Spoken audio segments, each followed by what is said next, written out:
Warning, this video will discuss accusations of various types of abusive behavior, including that of a sexual nature and those against minors, and lyrics and quotes that may be homophobic, racist, or anti-Semitic in nature. We will also discuss gun violence, self-harm, drug abuse, and suicide. Viewer discretion is advised. Please stay safe. So picture, if you will, a happy little me with a happy little new PC. A happy little good PC. A happy little do cool things with it PC. But what happy little cool things do I do with a happy little new PC? YouTube videos, of course. And what do you do YouTube videos about? Things you know and love. And what's something I know and love? Guitar Hero. Yeah, anyways, so I'm thinking up top 10 lists people might actually watch, and I'm like, nah. How about 10 songs that would be great for Guitar Hero if they didn't cuss so much?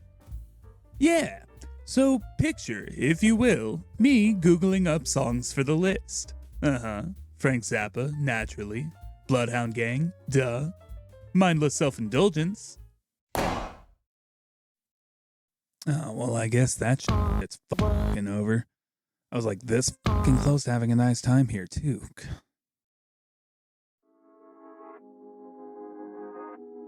Hello, hello, hello. I'm your host, the generous degenerate Slots Ledoux, and welcome to Beanbag Talk.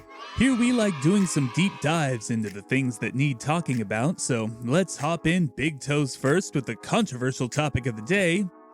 This is why artists. Whether we like it or not, call-out culture, cancel culture, whatever you want to call it, it's here to stay. The mere pace of technology and communication has made our thoughts and actions exponentially more documentable, which in turn has forced us to face the problematic nature of some of our thoughts, beliefs, and behaviors. Now, I will go on record saying that I think this is overall a positive thing. There are, of course, many flaws within the slapdash framework of cancellation we have at the moment. Most obvious among them, the dogpiling of complete randos from all corners of the globe, where the lack of context normally provided in a tangled web of disjointed tweets becomes a vicious game of telephone with real-world repercussions. Conversely, there's often blatant injustice in the actual distribution of consequences among those accused. Time and again, we see that the more rich and well-connected you are often means the better PR you can muster to combat allegations, the more opportunities you'll find available to resurrect your career, and the more gold in the parachute you'll find at the end of your 15 minutes of shame. Like, yeah, Harvey Weinstein's going broke because his money was heavily tied in stock in the company that had his fucking name on it. But Donald Sterling, Kevin Spacey, Louis C.K., they all still got their money. On the whole, though, I feel like the rise of social media has flattened the playing field, removing the display case in particular from the celebrities of our generation, humanizing them while simultaneously opening them up for routine dissection and summary criticism. However, before we go any further, I gotta say the purpose of this video essay is not to simply browbeat celebrities and their fans over their scandals. If I had wanted to do that, I could have finished this video months ago with a ton less effort. I mean it when I say, I love bad artists, that's my fucking problem. Many of the artists I'm going to mention in this video I have been a fan of personally, and that's why that's my fucking problem. What I feel is more important to address is how we as fans cope with this new information, especially when a disgraced artist put music into the world that truly resonated with us and helped us through personally difficult times.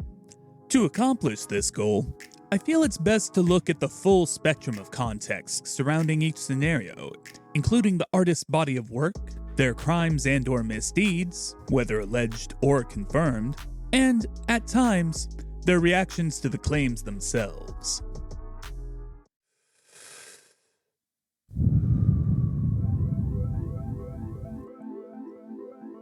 Recently, as mentioned, we've seen Jimmy Urine from Mindless Self-Indulgence getting sued for engaging in a 2-year-long sexual relationship with a 15-year-old.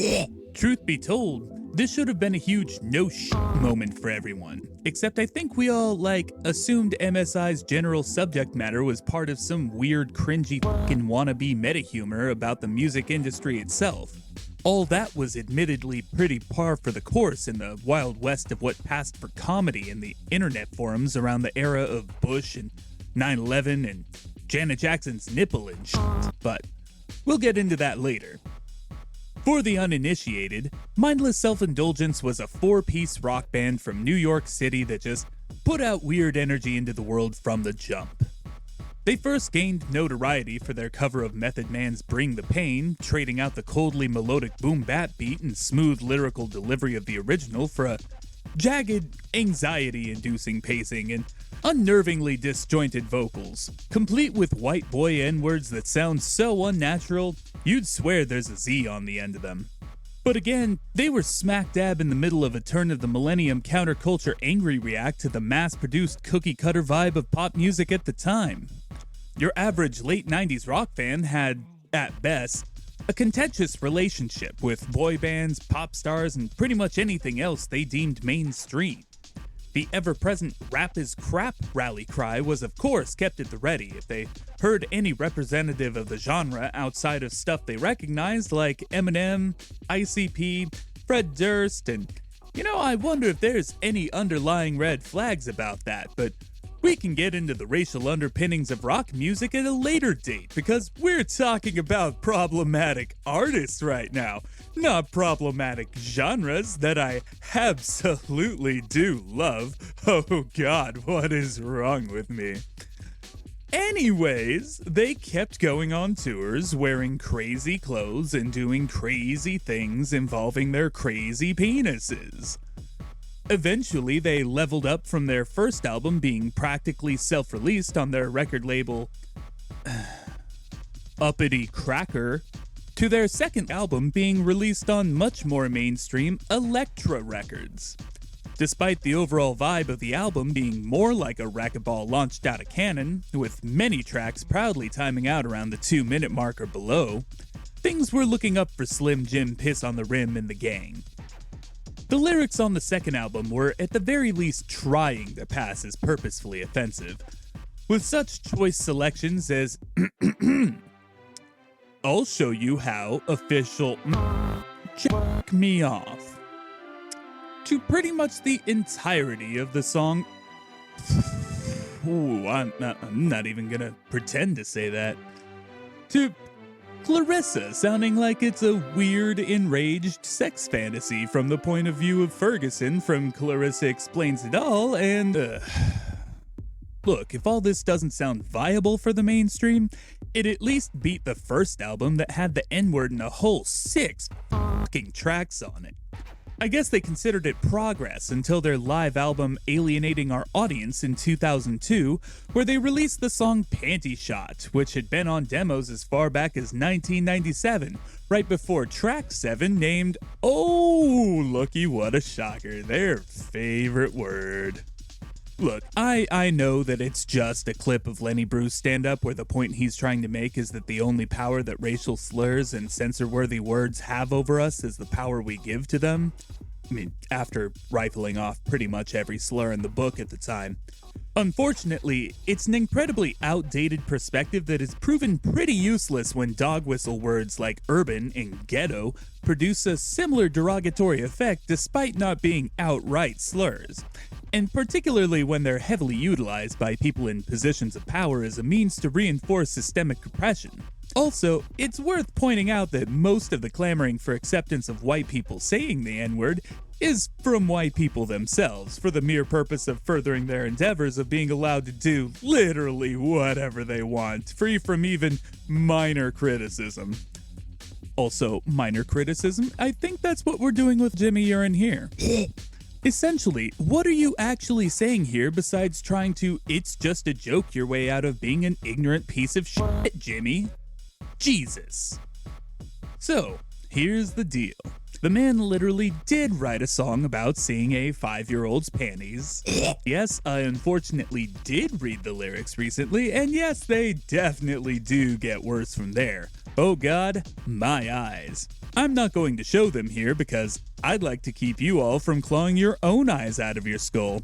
But the song is unmistakably from the perspective of a conflicted pedophile, as he talks about his sexual attraction to kindergartners, and it's something you wouldn't want to hear anybody sing about, much less someone accused of molesting a teenager for years, and especially when part of the allegations against him, again, super duper content warning, are that he, quote, groomed and manipulated her into believing that his sexually assaultive behavior was not criminal, and that by engaging in sexual activity with him, the plaintiff, aka the 15-year-old victim, was actually helping to protect younger girls from sexual assaults.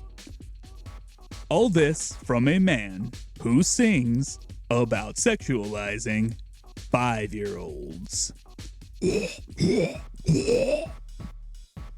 But cutting off Jimmy Urine isn't exactly difficult. I mean, first off, his name is Jimmy Urine, so. Second, the niche that MSI originally carved out was in a pretty obscure genre of, let's see here, industrial jungle pussy punk, which, God, why did I ever listen to this? Anyways, by their third album in 2005, they'd kept the colorful wardrobe, made the pace of their songs more consistent, and dropped a couple singles they more or less left watered down.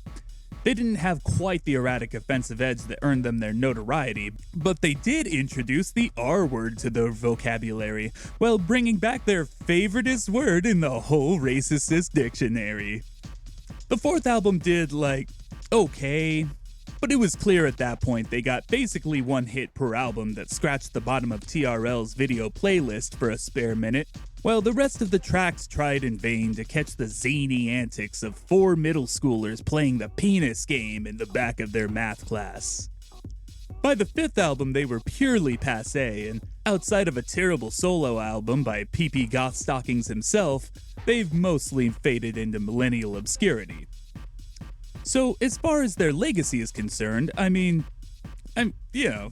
you ever met anyone whose life was completely changed by lyrics that Jimmy Urine wrote? Like, who's sitting there going, man, it was that moment, right there, that changed my whole outlook on life.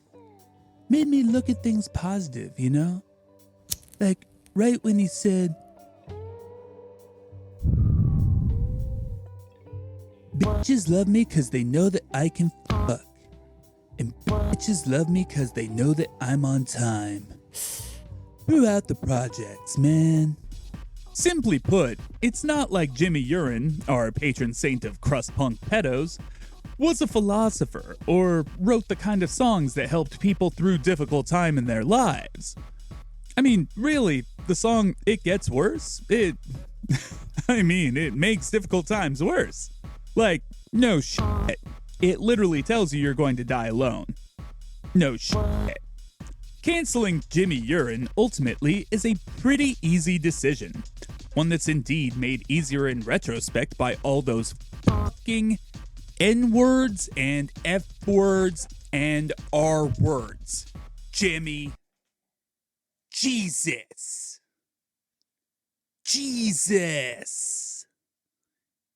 Jimmy.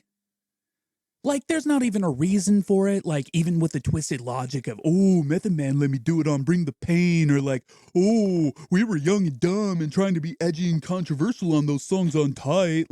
No, you were 36 years old when you wrote Two Hookers and an 8-Ball, and the song is, super dog whistly beyond that. So, no, Jesus. Jimmy. Jesus. I suppose the moral of the story is, don't let ecstasy pills dictate your taste in music. But keep in mind, sometimes it's not quite as cut and dry as dropping an odd footnote of a past era far beyond his split-second prime for doing super gross things. I mean, I'll admit it, I used to listen to MSI back in the day myself, and I actually enjoyed the albums. The music itself isn't terrible despite being consistent in its inconsistency, like Kitty, Lindsay, Steve Rye, the production team, they all keep the music from going completely off the rails in most cases, in addition to contributing to the stage presence. Jimmy Urine is just the most annoying member of the band, making him a much more problematic Fred Durst in a way. Also, the overall accompanying vibe was almost tailor-made for teens to young adults who felt like they didn't generally fit into the status quo, which was me to a T well past high school. But looking back on it, they're kind of like the Wiener Schnitzel of music, like, I'm surprised that it's still around these days. It's nice and quick and easy to consume if you refuse to think about what went into its production. And impossible to consume without realizing how just way too phallic it all is. And you'll never see someone consuming it that looks like they've given their pores a deep clean in the last 12 months. But trust and believe, if I found out that Wiener Schnitzel was grooming teenagers, I'd shut that shit down harder than a California kissing booth in March 2020. To be perfectly frank, the nature of Jimmy Urine's alleged crimes is very disturbing, and his impact on each of us as individuals is, in most cases, pretty minor, much like his taste in the dating world. As such, even as a former fan, it feels pretty easy to cancel him. So let's say there's a spectrum of cancelability. Jimmy is pretty hardcore on the cancelable side, with little lasting effect, awful crimes.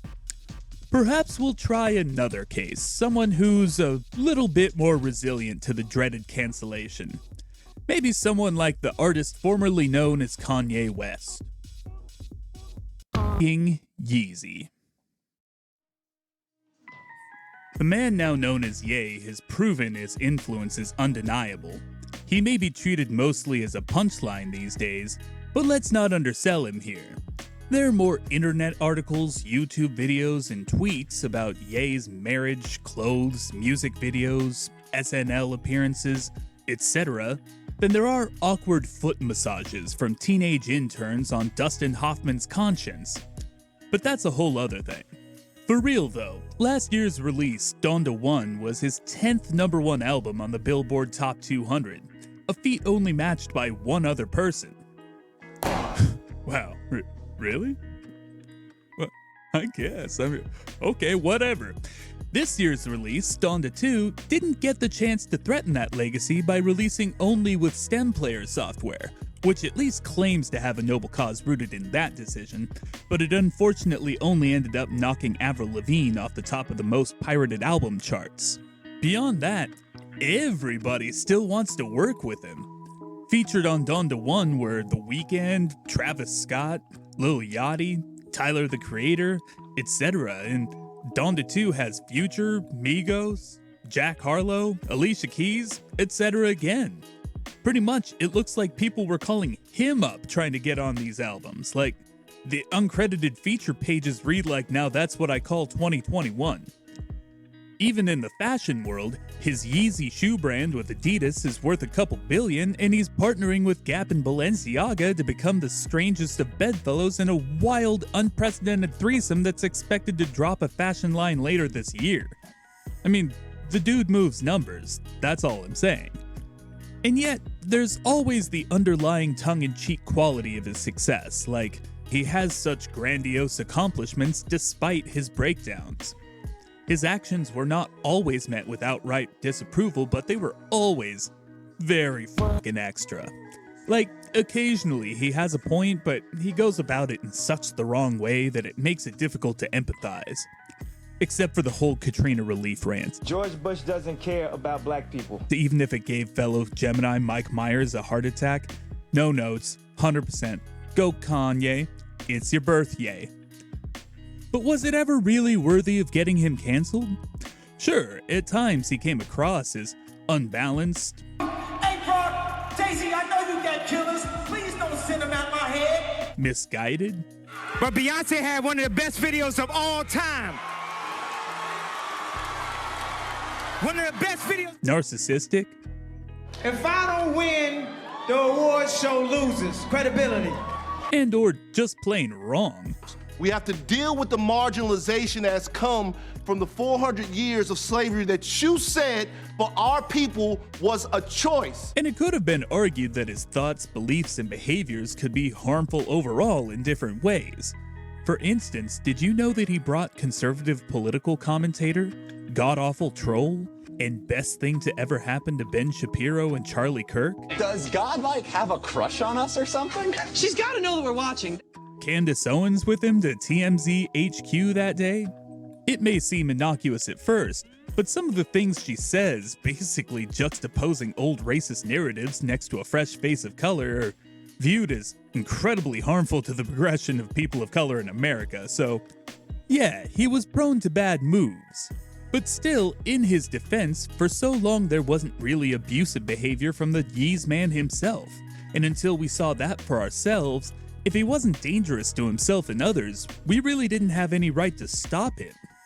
All that is starting to change with his recent actions taken after the breakup of his marriage, which at best can be seen as pathetic, but at worst as straight up abusive ex behavior. And perhaps that's where we can find a line of delineation when determining how bad an artist might be. When it was just Ye making problematic comments and actions that came across more as diva behavior than anything else, it was easy for the public as a whole to wave a hand and say, haha, that's just easy, fish sticks, fish dicks, MAGA Yeezus and all that. Side note, of course, mental health cannot be discounted in this conversation. It's not fair for any of us to diagnose from our removed perspective, but some of the behavior reeks of mental health crises, to the point that I'm willing to believe if they weren't actual cries for help, they were at least designed to seem like it. But even when mental health is a concern, there is justifiably a hard limit to which Ye might have just found the end. It's totally okay to have moments of poor mental health. It's totally not okay to harass your ex because of it. Thus, it remains to be seen whether Yeezy will be able to recover from his own recent behavior, committing to some positive actions such as moving on from Kim, focusing on his own pursuits, struggles, and certainly not least of all children, and not just apologizing to several people, but continuing to do better moving forward. These are all, for sure, going to help him in his endeavors, as will his standing reserve of influence, as previously mentioned. I mean, if we're going to compare Ye to unironic real-life pedo bear Jimmy Urine, the two are polar opposites in their level of influence. And in the severity of their crimes, well, comparing traumas is rarely effective for any parties, but I mean, at least Kim Kardashian is not a teenage child dealing with this. Not by any means to understate what Ye's putting his family through with this breakup. If you ask me, or really anyone with a rational opinion, he needs to knock that shit off right the fuck now. What I'm saying is, let's say I met a rando in a bar who confessed to me that they'd previously harassed their ex and made threats of violence against the ex's new partner and aired all this dirty laundry in a very public manner, things like that. Personally, if I were to continue the conversation with them, I would try to make sure they understand what they did was wholly wrong, encourage them to be better, try to advise ways to improve, maybe give them the wrong phone number when they ask for it, and then call them an Uber when their phone is desperately dead, get very upset the next morning when Uber charges me an extra $100 because they threw up in the car and now I don't have their number to retrieve compensation. You know, things like that. If I met someone in a bar who confessed to me that they'd convinced a 15-year-old that they should have sex with them or else they'd victimize a younger child, I mean, I don't think I need to go down some weird vengeance fantasy with that one. I think it's safe to say that the vibe among the general populace is hatred for people who sexually abuse children, obviously rightfully so. Hopefully, you get what I'm saying. Ye is practicing very bad actions, but Jimmy Urine is objectively worse. Ye has massive influence. Jimmy Urine simply does not.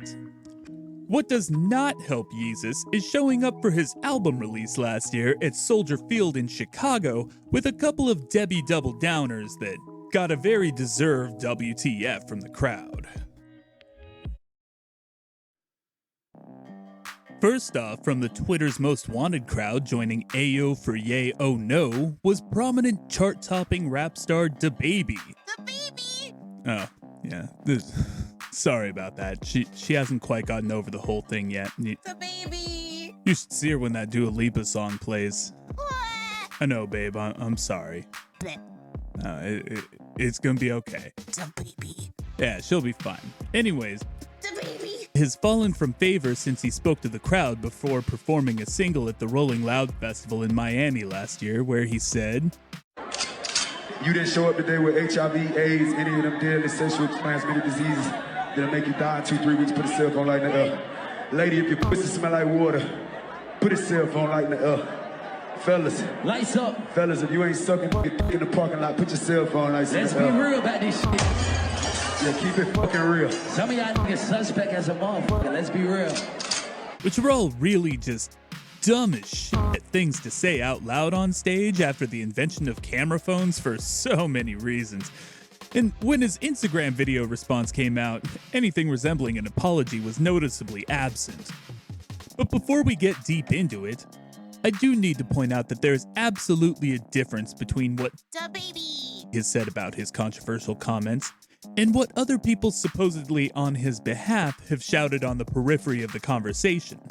For instance, Boozy Badass, the former Lil Boozy, has been collaborating with him since before he changed his name from Baby Jesus to DaBaby! in 2016, and came out in his defense with Boozy's own interviews and Instagram videos, bringing a ton of baggage along with him.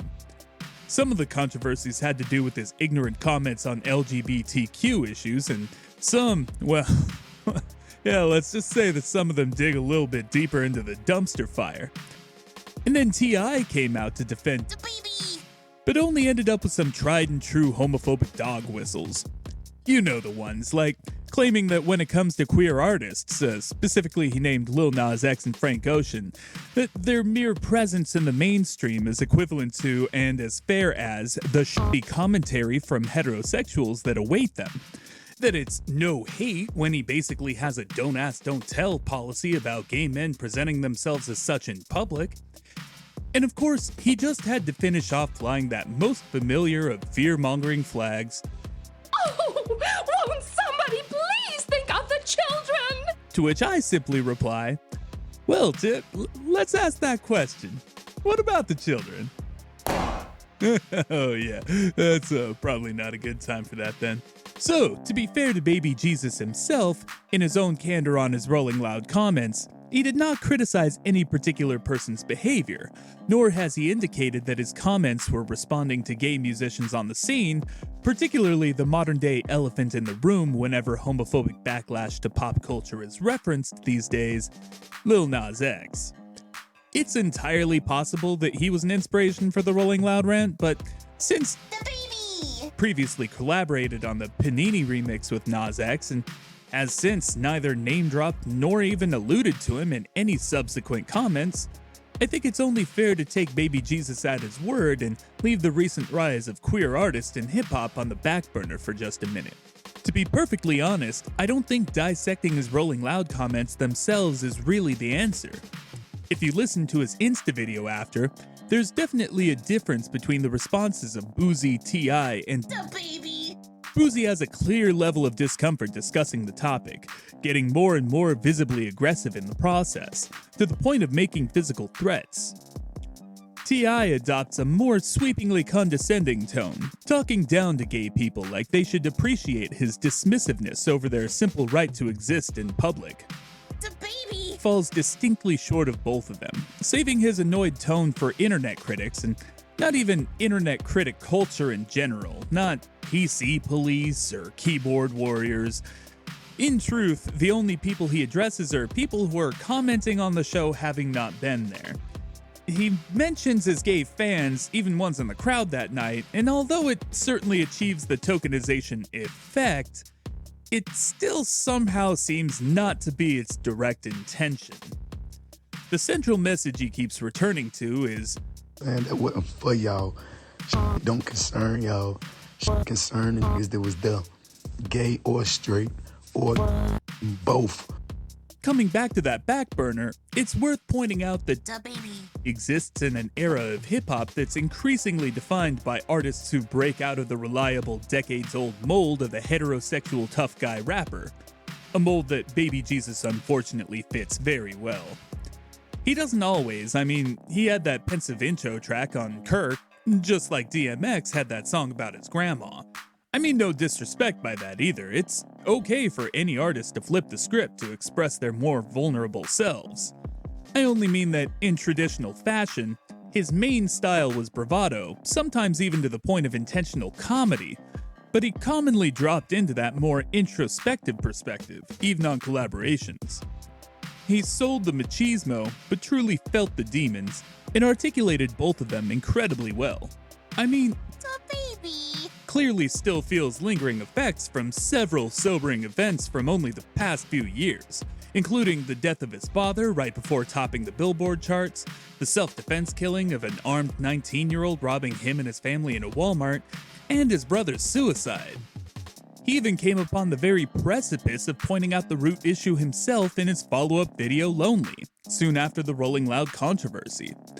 To be fair, the window dressing absolutely sent the wrong message, starting out with a Joaquin Joker costume that immediately puts everyone's finger on the eject button, and continuing on to a collaboration with clearly the Vance Wagner of this story, Lil Wayne, seen here on national television claiming his bank statement proves that the Black Lives Matter movement is unnecessary, and that his only connection to anything is demonstrated by his fucking blood flag. My life matters, especially to my... However, Da baby. his lyrics actually address the air of bravado that has followed him in his career, with the opening verse practically a time capsule from after his self-defense shooting, talking about how big and intimidating he felt with all the whispers trailing him. Like, whoa, watch out for Baby Jesus, he shot a dude. After repeating Lonely, Lonely Baby in the chorus, his demeanor takes a drastic change, as if the first verse was scraps from a notebook found in an attic that the Baby. from the second verse found years later, and pontificates as to what his old facade has earned him, finding himself now, after his brother's tragic death, with everyone above him turning their backs, and everyone below him continuing to sponge off whatever vitality they can. And he responds to this overwhelming sense of loneliness the only way Baby Jesus knows how. He folded his girl up into a pretzel on the dresser and his aggression out. As vivid a depiction of hypermasculine response to stress as any. And then on his verse, Lil Wayne goes on a weird John Wick revenge fantasy thing. It doesn't matter. The point is, kinda had it right, actually. The ones above him quickly threw him to the wolves, as expected. By that I mean the older guards of A-lister pop, often more lacking in melanin, like Elton John, Miley Cyrus, Madonna, people who have shared a stage with problematic characters before, or, in Madonna's case, been the problematic character themselves. Like, well, really, Madonna? Your son's father makes, like, the whitest movies ever. Like, I'm literally not even sure there was a single person of color in the entirety of the first Sherlock Holmes movie, so... Hi there, Slots Ledoux. We've met. Anyways, I rewatched the first Sherlock Holmes movie recently, and there's absolutely no POC anywhere in this movie, except for maybe this scene here, but when your only occasion for showing actors in what I really hope is not yellowface is to utilize an old stereotype, that really just doesn't get to count as inclusion. Okay, bye now. So, when the closest you got to POC in your movie is... What do you mean, you people?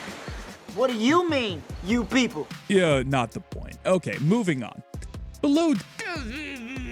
I imagine there's many lesser-named musicians looking for a leg up, in addition to people like Boozy, whose dumb statements present their own roadblocks, and people like T.I., who has found his way to success but still has his own scandals to deal with. Like, damn, Tip. Turns out you can't do whatever you like. Because Whatever you like isn't consensual. Okay, anyways. Yeah, at the same time, Spears largely remained mum on the subject, not even saying at all they were wrong to do so. Not only did Baby Jesus let out that unforced error on the mic, but he also brought Tory Lanez to Rolling Loud with him. Just a year prior, megastar on her Real Hot Girl show, Megan Thee Stallion, accused Lanez of shooting her in the foot for very stupid reasons and practically forcing her to lie to the cops so she didn't end up in the middle of an armed standoff with the LAPD. Fair to say she might be pissed to find out that her friend and frequent collaborator decided to bring the motherfucker that shot her to a show where she was performing. Like, with friends like these, right? It's also not like everyone that's ever worked with Baby Jesus has to answer for him. That's not exactly fair, nor is it even really productive. That being said though, to bring it back to the back burner one more time, Lil Nas X laid out the landscape pretty clearly in an interview with GQ. "I feel bad for," he said.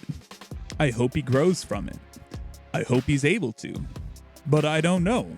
The whole landscape is very hypermasculine." He continues, "I do feel like this newer generation of rappers who are coming in, and the ones who are here, are going to have to reshape their thoughts, because change is happening. Hypermasculine is Boosie and T.I. being unable to contain their homophobic feelings on live. Hypermasculine is Tory Lanez drunkenly shooting Megan in the foot. Hypermasculine is Weezy flaunting his gang ties to fucking Nightline of all people. I'm connected. And unfortunately, Hypermasculine is also trying to hype up the crowd with, Fellas, if you ain't sucking in the parking lot, put your cell phone like Let's be real about this.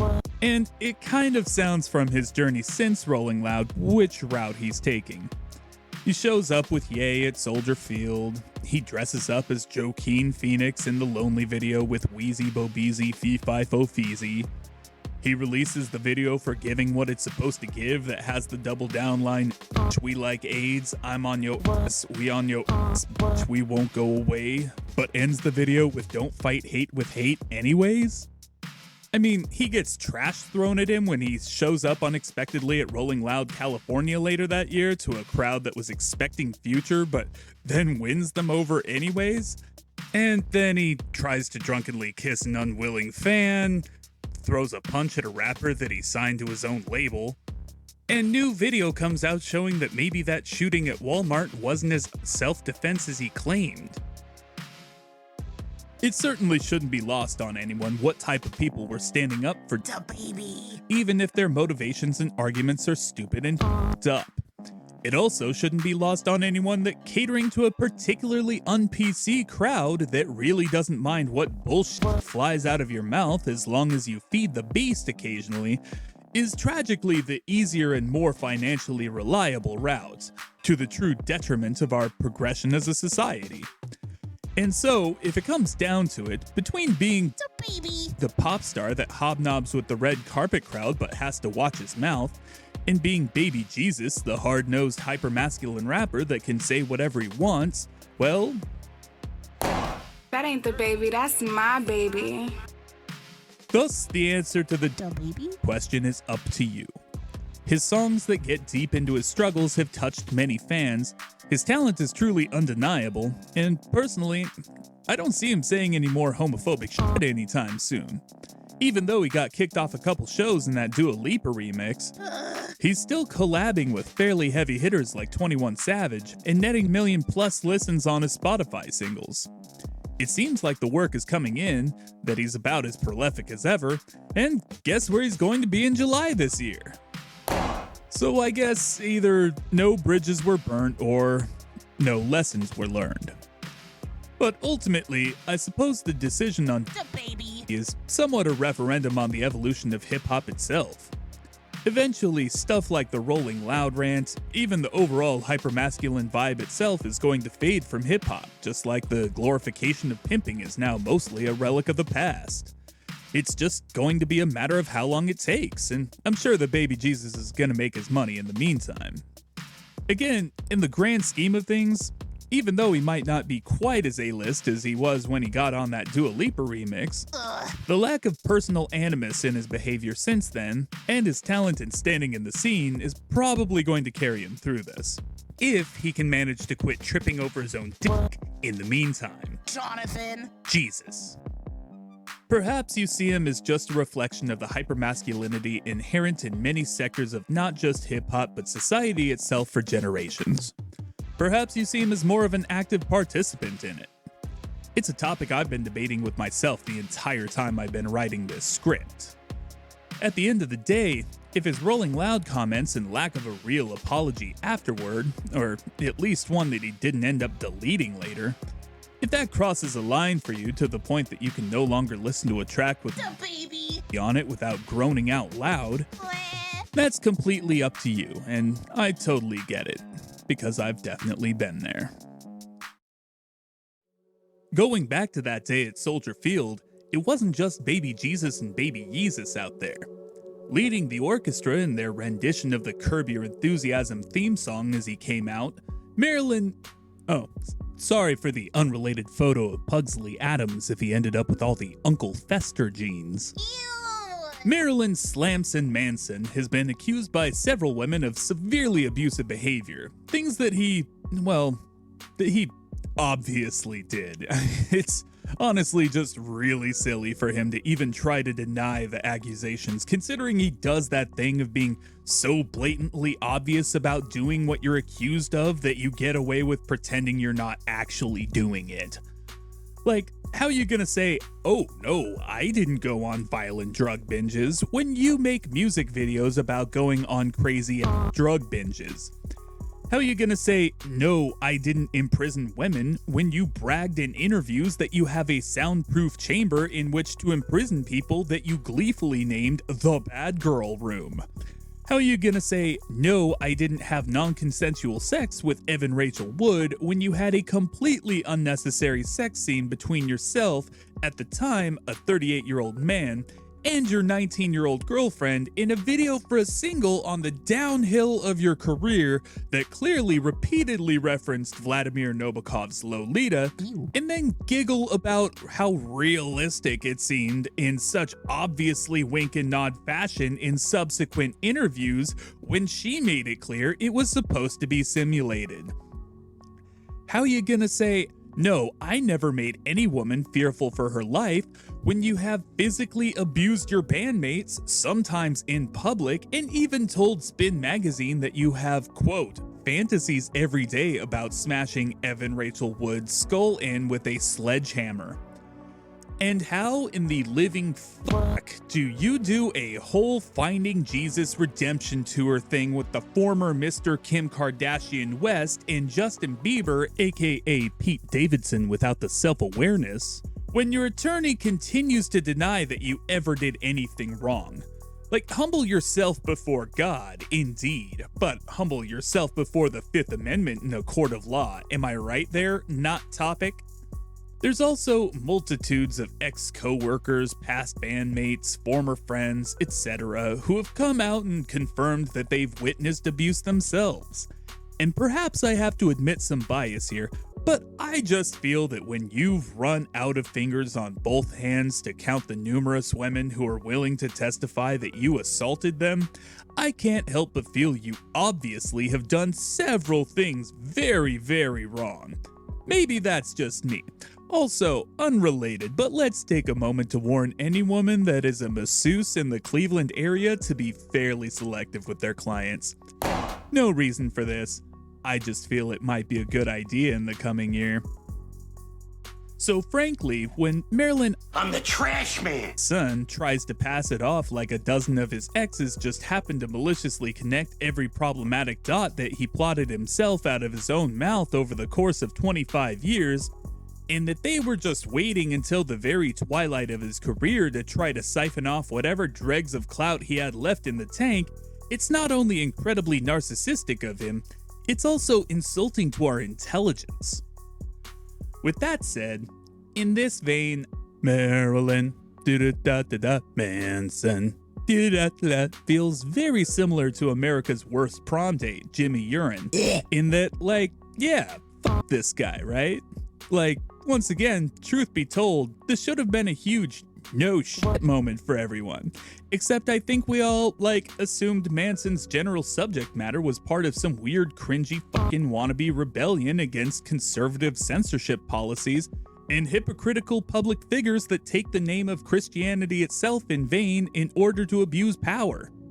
The fact does remain, Marilyn Fee Fi Fo Fanson Manson found his right place at the right time, jumping into the wave of boundary-pushing media in the 90s that primed the pump for the lawlessness of millennium-era internet, but became pretty disposable.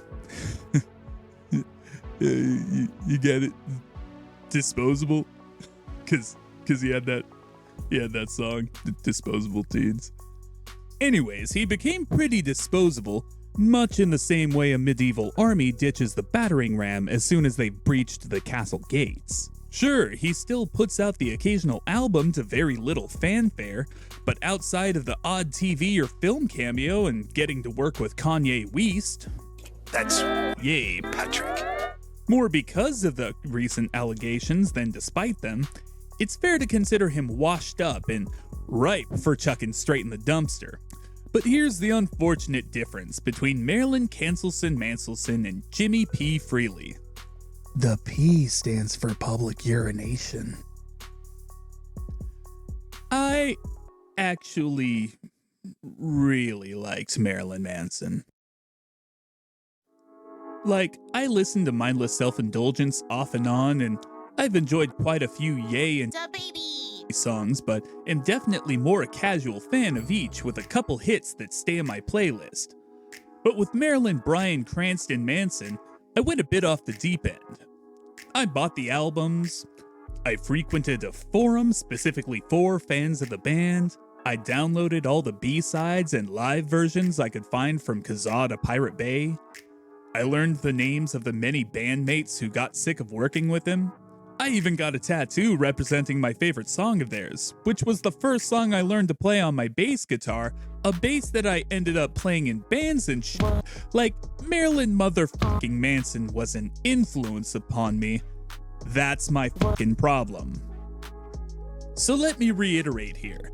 The purpose of this video essay is not to simply browbeat celebrities and their fans over their scandals. I'm not trying to make you feel bad for liking anything that's proven to be problematic in retrospect. It is absolutely not your fault that they're problematic, and just because you feel a strong connection to someone's work of art does not mean that you have connections to that artist's opinions, nor their more POS instincts. In college, I learned a valuable lesson from several poetry and songwriting courses. The piece you're writing isn't meant for the writer, it's meant for the reader. If you want to write a piece that is only meant to connect with you, the one who wrote it, you can do that, but it's essentially just your diary. Go ahead and write it in your own secret language for all it matters. But if your piece is meant to be experienced by others, for instance, in a song that you want people to pay money to listen to, then it must be created to be understood in a much more communicative manner, whether it's the vocabulary you use in the lyrics or the way that the music is played. That's what determines its success. The way I see it, writing is so much more a collaborative effort between writer and reader to the true benefit of the medium. I mean, due to this collaboration, you could see written pieces from hip-hop lyrics to Harry Potter using coded terminology to effectively let their audiences in on the secret, cementing that sense of inclusion. Even Marilyn Can You Do the Canson Manson used this in his lyrics, baking lore into his 3 most commercially successful albums as an exaggerated, long-winded tale of a lonely, disillusioned stand-in for himself known by different names on different albums. At other times, he dug way too deep into wordplay, like trying to make phrases like Gloominati happen. Like, look, it doesn't always work out, but regardless, more importantly, this collaborative effort means that the emotional impact a listener can get from a song doesn't necessarily have to be intended. A very famous example of this is Every Breath You Take by The Police, played by many fans as a love song, even the first dance at many weddings, but certified by Sting himself as a song about a stalker. Basically, you can connect with a written piece, even if the writer has no clue what the fuck you're talking about. The fact that they put it out into the world to be consumed opens it up to interpretation, criticism, and also appreciation. The piece no longer only belongs to the writer. Once you put it out there, now it's a collaborative effort. Especially when it comes to musical pieces, not only is it a collaboration between writer and listener, but with the band and production team as a whole. I wasn't only a fan of Marilyn Light's Flash and Manson, I was and continue to be a fan of so many of his bandmates. Not you, Jordy, you know what you did. Musicians that were clearly too talented for the often basic music Manson demanded, or rather, demansoned from them. For instance, John 5 is the guy you've seen getting kicked in the face mid-music festival by Marilyn Lord I Was Born to Ramblin' Manson. John 5 is a very talented guitarist that has since found success in his own solo career. His 7-minute guitar odyssey, Black Widow of Laporte, was even chosen to be the hardest track on the hardest Guitar Hero game, Warriors of Rock, and I knew we'd bring it around full circle to Guitar Hero eventually. Yes! Anyways, beyond that, John 5 has toured with accomplished rocker, horror movie director, Hillbilly Deluxe, and subject of the hit Black Eyed Peas single, Robert Zombie.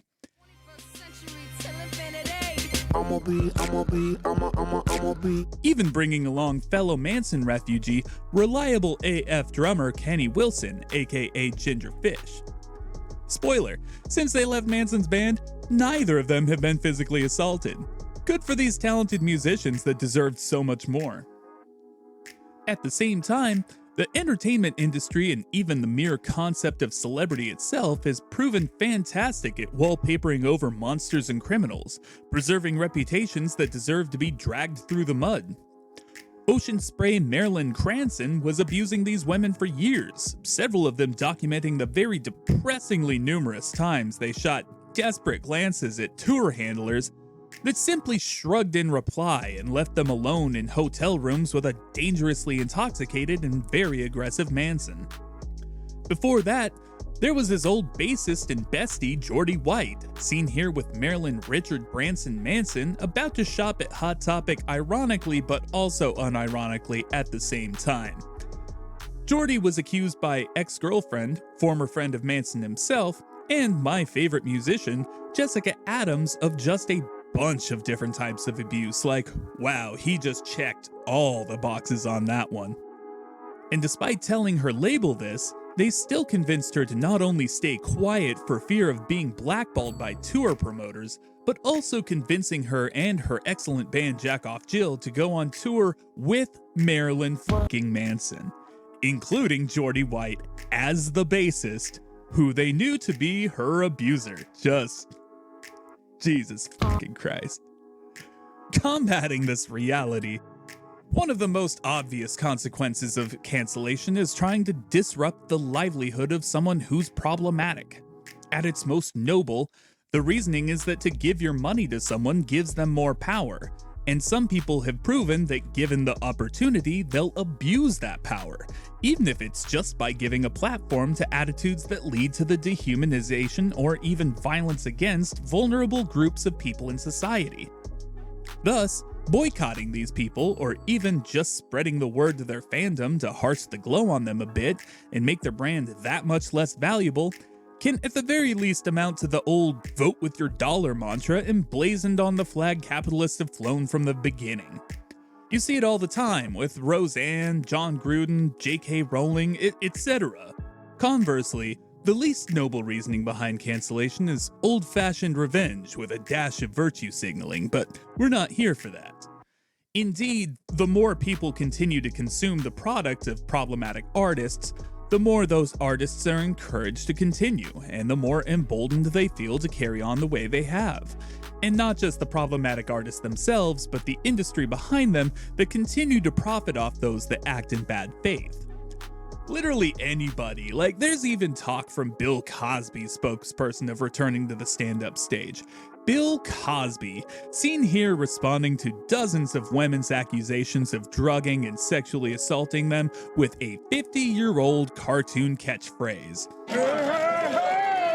Bill Cosby only got out of jail because the court said that his own admission of furnishing women with quaaludes in a civil deposition was inadmissible because he wouldn't have given such incriminating evidence if he knew he'd later be incriminated. It's basically a Fifth Amendment loophole, and yes, the Fifth Amendment is obviously very important for very many reasons, but to be clear, Bill fucking Cosby, who's not out of jail for being proven innocent, but on a technicality, is using this moment to make some profit because you know someone will pay obscene amounts of money to see it. It all seems very daunting, and I personally have trouble with this all the time. I feel like deciding what to listen to from my old catalog is a constant balancing act of how much I need the nostalgia versus how much I want to support my own sense of morals. Even worse with the prevalence of streaming services that keep monthly profits going. I even shut down my Spotify account, and that had become my vast bank of music tailored to my preferences when I needed a quick fix. Definitely, some of these songs have personal effects on me and memories attached that are ingrained in me, for better or worse. But still, I find it very hard sometimes to separate the artist from the art. Since we're a part of that collaborative effort with the creators of the art, our perspective on it is justifiably subject to change due to our perspective on its creator. For instance, does the song Panty Shot take on a completely different interpretation of Jimmy Urin's intentions after he's accused of being a pedophile? Does Ye's success in so many industries enable him to harass Kim and Pete the way that he continues to do? Is The baby! irrevocably problematic? Has he learned any lesson at all? And does it even matter if there's never really been a true lasting apology? Does Marilyn Ted Danson Manson lose his aura of misunderstood genius when we find out he's not misunderstood, he's just a piece of shit that needs to quit doing and take responsibility for being such an evil asshole? Does Kevin Spacey's Oscar-winning performance in American Beauty seem like a giant fucking red flag in retrospect? These are all very fair questions to ask, the answers to which are up to each of us individually. Because each of these pieces of art can be so personal to us, it's only fair that we get to answer them personally. If you choose to cut off the artist and try to forget about them, that's up to you. If you choose to continue on listening to them as usual, that's up to you. If you decide to quit listening to them for a minute and then slowly but gradually start listening to them again, hoping that they've learned their lesson by now, that's completely up to you. Remember, regardless how big a push the industry can give someone, they always depend upon the fervor of the fans. Never underestimate the power that your attention, appreciation, and yes, money can do for your favorite artists. But also what power is lost when you take them away from someone who abuses that power. I feel like there's a very appropriate quote I could say about great power and responsibility, but that a certain giant corporation that's trying to monopolize entertainment as we know it and inexplicably run by a rodent might have a legal team itching to see me in court if I do. And so, we've reached the point where the only thing left to say is, holy shit, if you're still watching this video, thank you so much. This is my first attempt at a video essay, or really even video editing in general, and it has been such a tough but incredibly fun process. And thank you to all the people supporting me in my own life, all the valuable resources around the web that share their software and their expertise out of the goodness of their hearts, and most of all, thank you again for being here with me. If you were entertained by my silly take on things, please like and subscribe. I plan to do several more videos in the future, especially if this one does well. Thank you again for being here with me one more time. I've been your host, Slots Ledoux, and That's too Slots. man.